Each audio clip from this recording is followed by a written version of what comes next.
ఒంటరి వాడిని కాదహో. నాన్న అమ్మ మధ్యలో ఆత్మీయ తనయుడు.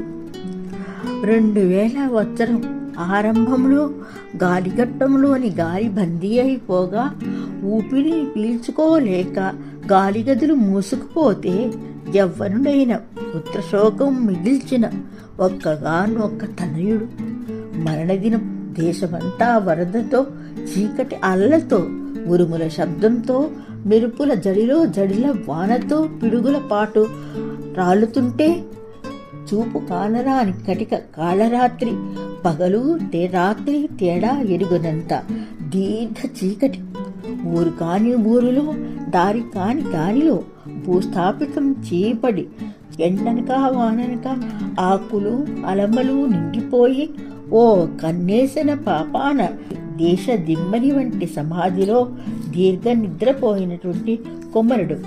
25 సంవత్సరాలు ఆ బిడ్డ దీర్ఘ నిద్రలో ఉన్నాడు. మాతృమూర్తి అన్నపారాదులతో అన్ని హంగులతో పుణ్యశ్రీగా నిసుమంగళిగా అవ్వగా ముత్తవ్వగా సంతసాలు పొంది దీర్ఘ ఆయుష్మంతురాలుగా దీర్ఘ నొందినటువంటి తల్లి దీర్ఘ వృద్ధాప్యపు దినాలలో వైభవపేతముగా కష్ట నష్టాలు కలుషములు రోజులు రొప్పులు రోగాలు లేని మరణనిద్ర పొందిన పితామహుడు.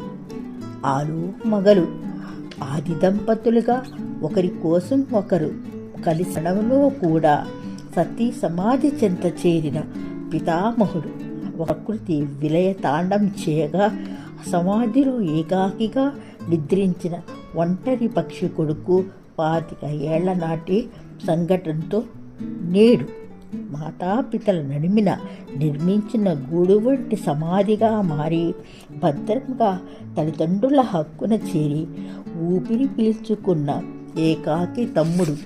తప్పిపోయిన కుమారుడు 25 ఏళ్ల తర్వాత తల్లిదండ్రులను చేరినాడు.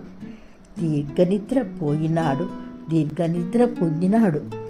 అమ్మ నాన్నల కౌగిల్లో చేరిన తనయుని ఆత్మ హర్షించి ప్రహర్షించి ప్రజ్వలించింది.